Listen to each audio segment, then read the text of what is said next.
Good afternoon. I'm Michael Sanders, and this Zoom broadcast is coming to you from the auditorium at Canterbury Woods. Today I'd like to play some songs from four of the great musicals of Lerner and Loewe, one of the best of the music writing teams that were part of the golden age of American musical comedies. In addition, I'd like to play some classical works by Chopin, by Bach, and also by Schubert. Well, when Lerner, that was Alan J. Lerner, and Fritz Loewe met, Alan Lerner was just out of Harvard, where his classmates included both Leonard Bernstein and also John F. Kennedy. He was 25, but Fritz Loewe was 41. His mother had been one of the stars of the Vienna operetta, and he had been a very talented pianist, came to the United States and really didn't find much to do here that was equal to his talents. Well, he was looking for someone who would write the words to some musicals that he thought he would like to write. And he met Lerner in a restaurant. The story is he took a wrong turn on the way to the men's room, and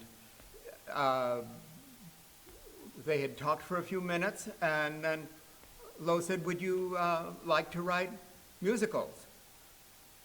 And Lerner thought that would be a good idea, so they started writing one. The first one bombed. Then gradually they got a little bit better, and they were successes but not hits. And their first real hit was Brigadoon. It was based on a story that Lerner himself invented, though it certainly had some parallels, and set in an imaginary town in Scotland that appeared only for one day every 100 years. Well, the first song I'd like to share with you is Almost Like Being in Love.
Thank you.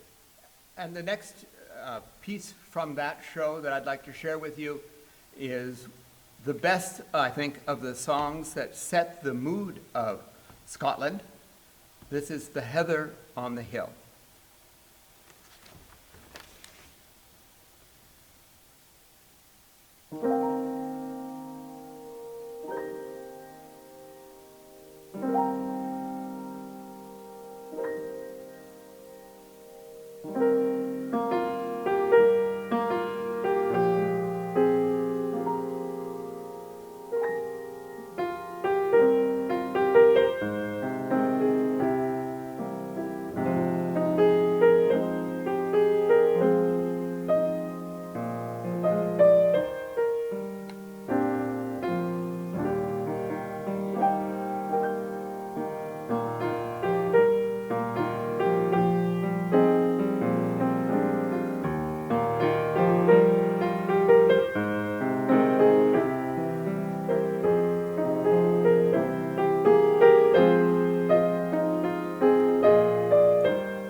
Thank you.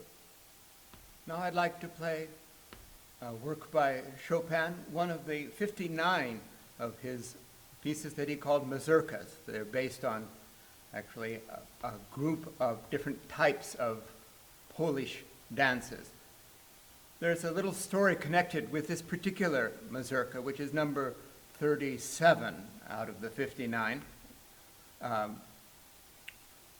In the middle of the 1830s, Paris was the place to be if you were a pianist or if you were a composer.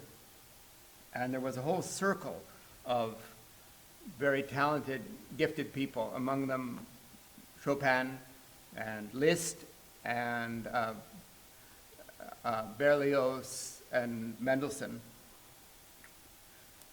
Even after that group of composers had sort of dispersed across Europe, they stayed in touch as friendly rivals. And after Mendelssohn had married, he wrote to Chopin asking for a favor of Chopin. He told Chopin that his new wife was a great fan of Chopin's music, and it would be wonderful if Mendelssohn could give her a handwritten copy, what we call an autograph, of one of Chopin's works. And so Chopin did, and the work that he sent was this one, the Mazurka, Opus 59, number 2 of Chopin.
Thank you very much. Now, the next musical after Brigadoon for Lerner and Loewe was My Fair Lady, which must be the most perfect of all musicals.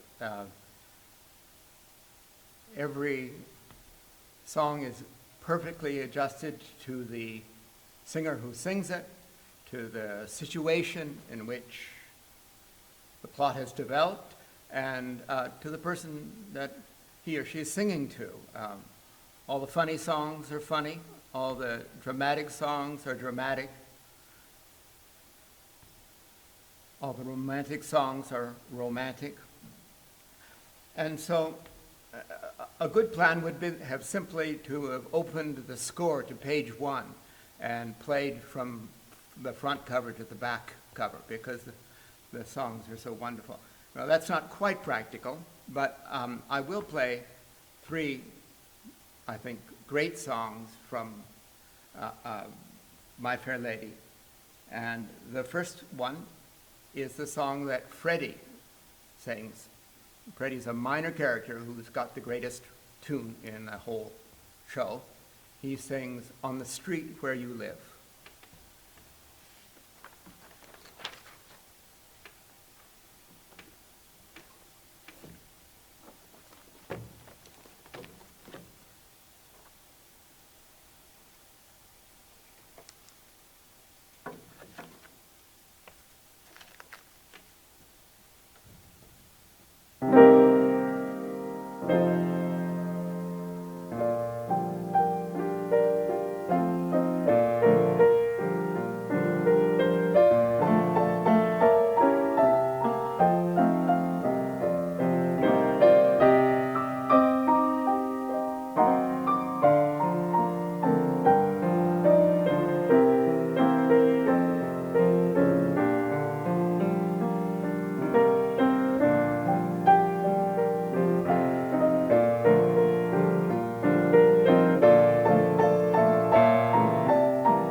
And the second song is a song that Eliza sings, almost in response to Freddie's song, though it happens a little bit later in the show.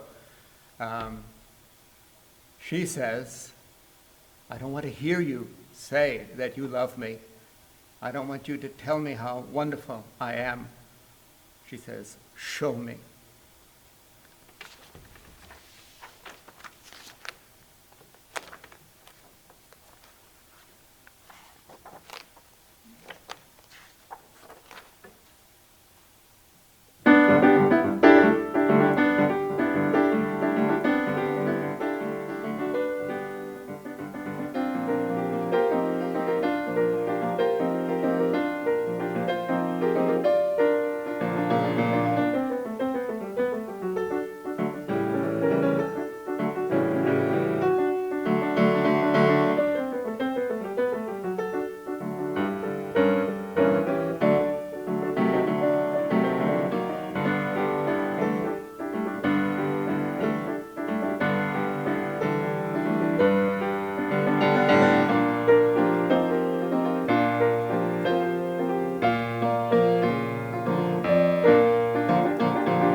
the song that Eliza's father sings, one of several. This one expresses his philosophy of life, that all people are made by the dear Lord to help each other out. But with a little bit of luck, you won't be home when they come around. So this is with a little bit of luck.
Thank you. And now something rather different. Bach was so productive as a composer. There were volumes and volumes of music. It's sometimes a surprise to remember that almost none of that was published during his lifetime.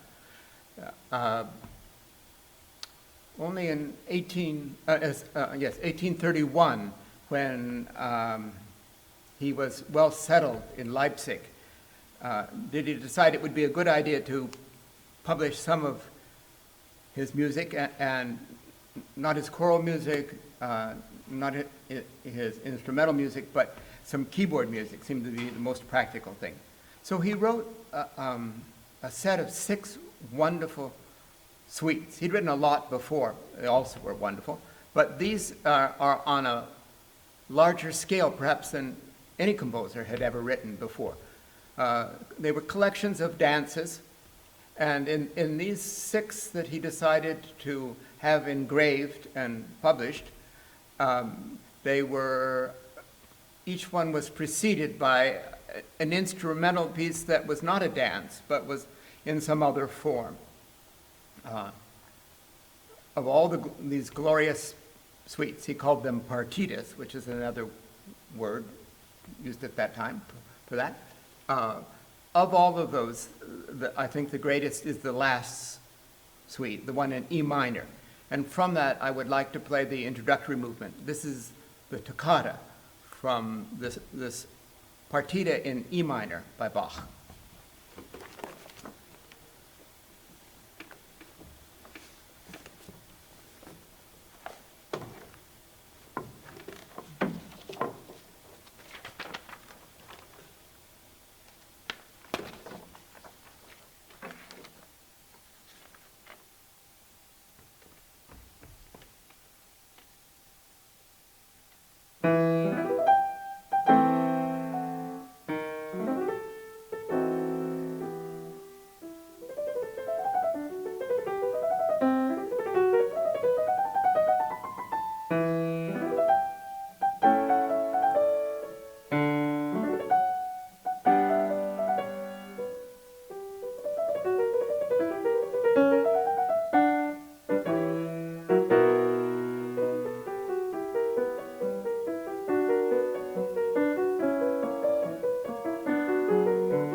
Thank you very much. Now to return to Lerner and Loewe, their next musical was Camelot. I suppose all musicals have difficult births. They go through lots of troubles, but probably Camelot was the most difficult. Lots of things. Difficulties with casting, difficulties with director who was ill. Lerner's wife left him in the middle of the development of the musical.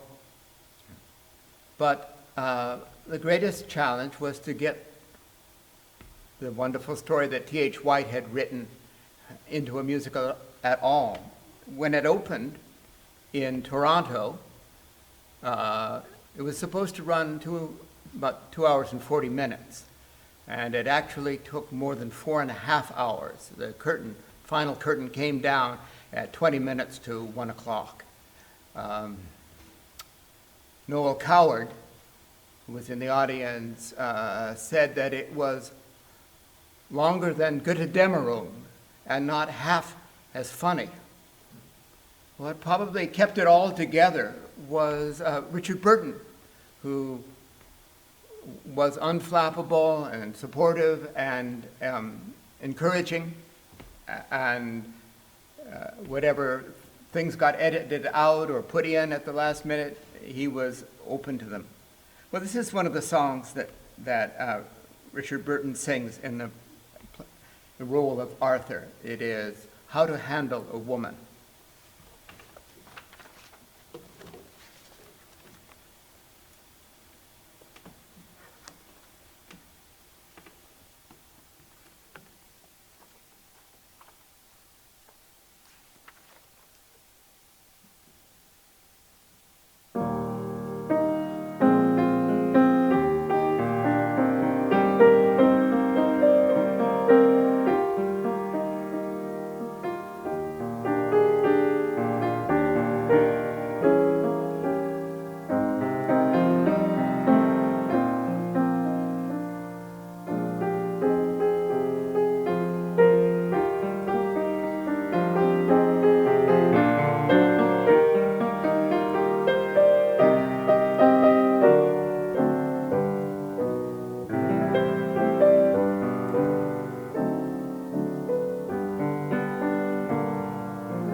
Thank you.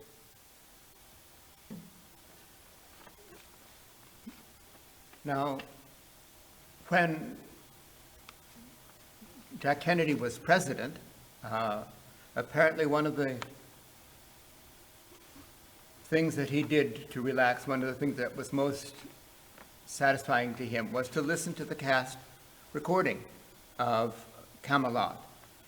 And both he and his wife especially loved the music of the final scene. You probably remember Everything is Lost. Guinevere and Lancelot have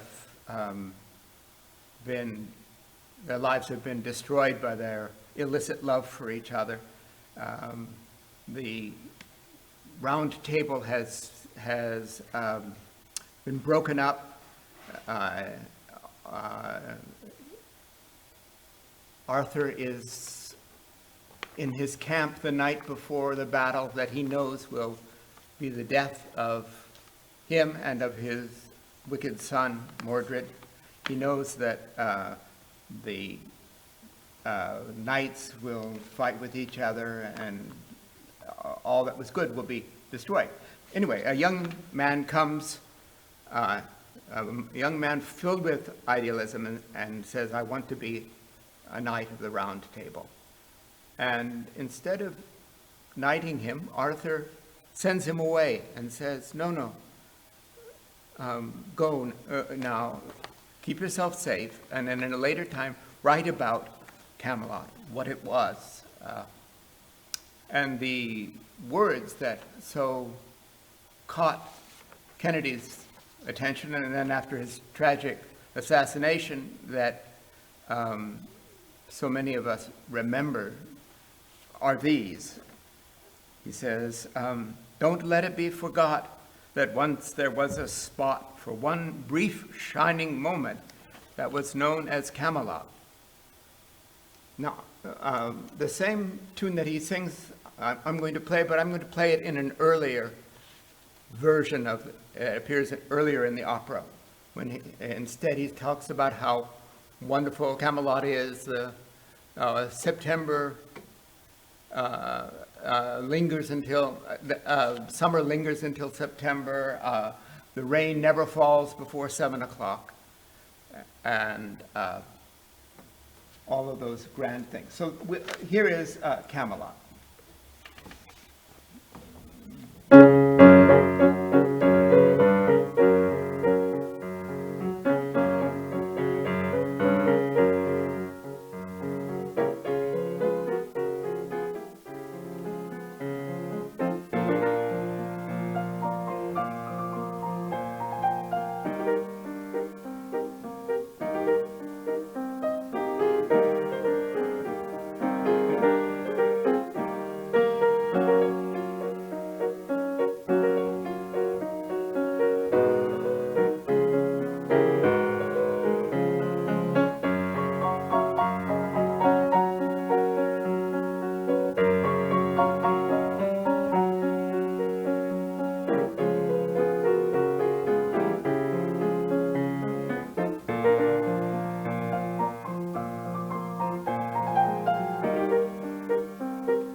Thank you. And then I think my favorite of the songs in Camelot, certainly the saddest of all the songs. You aren't going to hear it blasting over your transistor radio. It's a song that Guinevere sings to Lancelot. This is after they have declared their love to each other, their illicit love, and fled. And she says, essentially, we loved each other once in silence, and I couldn't tell you of my love, and you couldn't tell me of your love. And it all was behind a great wall. And then one day, the wall broke it down. All our words of love poured out. And then after that, she says, and now there's twice as much grief, twice the strain for us, twice the despair, twice the pain for us, as we had known before. When that music comes back again at the same spot in the music, the second time around she sings, and after all had been said, here we are, my love, silent once more, and not far, my love, from where we were before. So this is, I loved you once in silence.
And now I'd like to turn again to something from the classical repertory.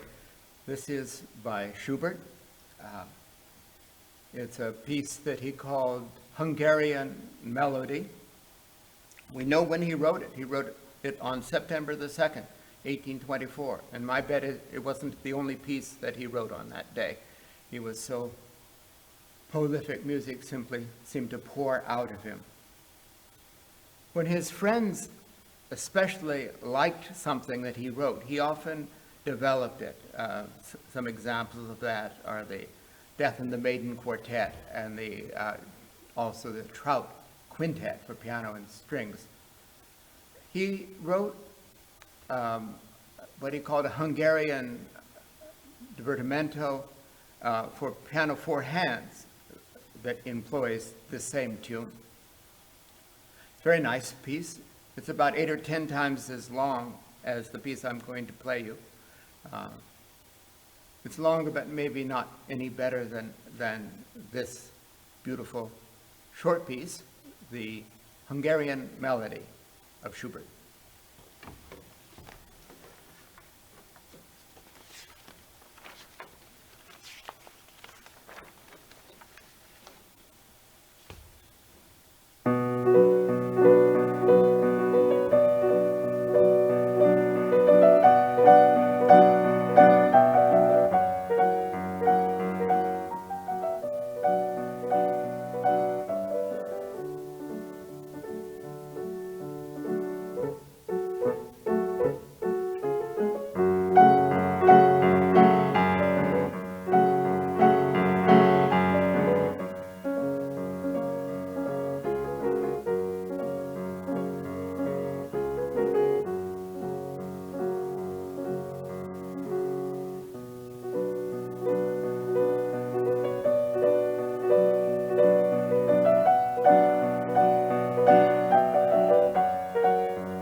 Thank you.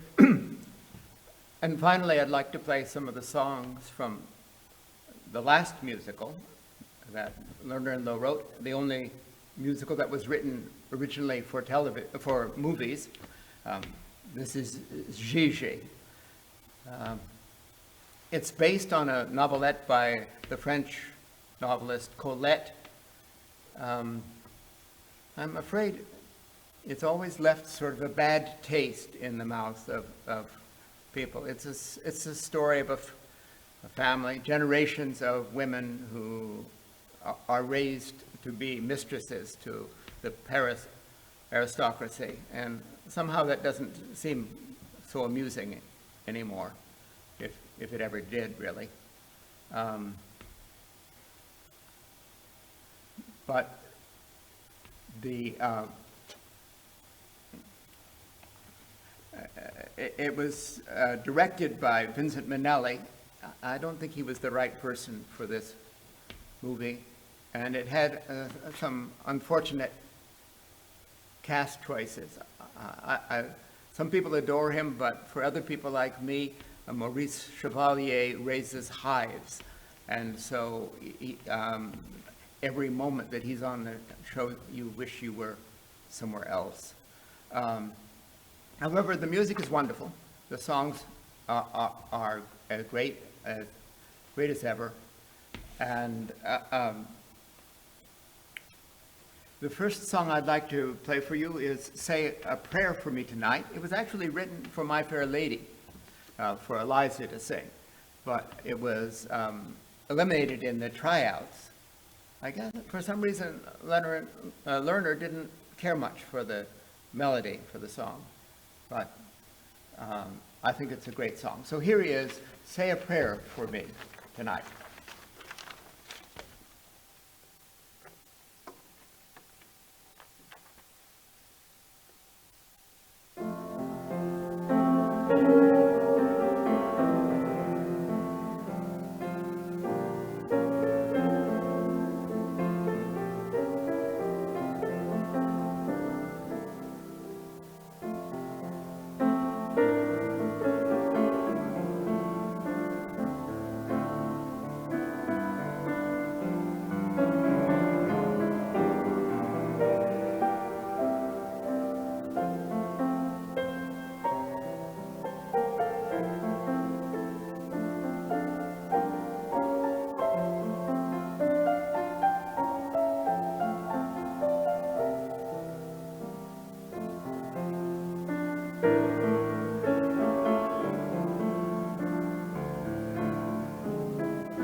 One of the problems with the musical was that everything seemed to have been overproduced.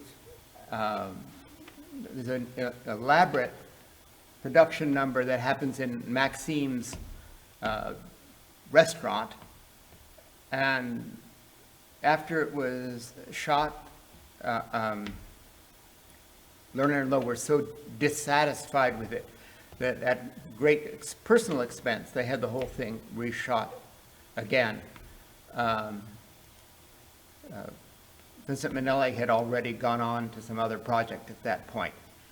So I still don't think that's a very successful scene, but another wonderful is a much more intimate one, and this is the song that they sing the night they invented champagne.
And then finally,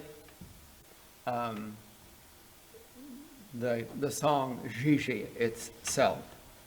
I think at this point, somehow we break through all of the artifice and we hear the young man Gaston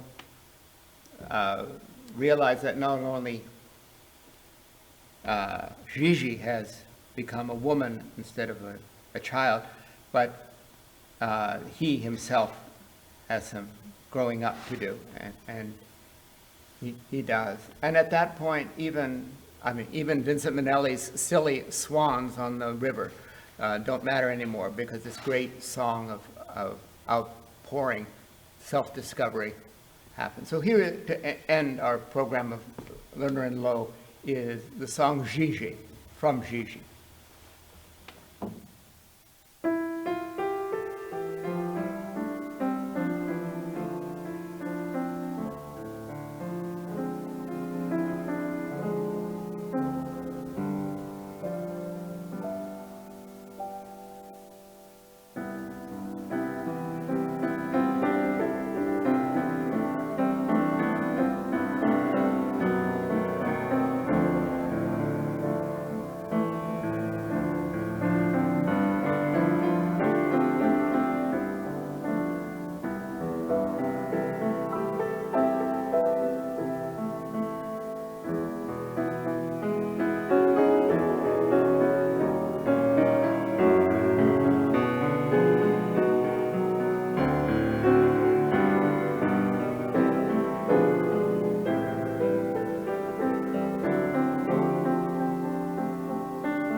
Thank you all very much for being with me. Special thanks for technical help to Jovan and to Mary Lou and to Keith. Hope you all are staying strong and well. I'd like to end, as I often do, with a song by Campbell and Noble. That song is Good Night, Sweetheart.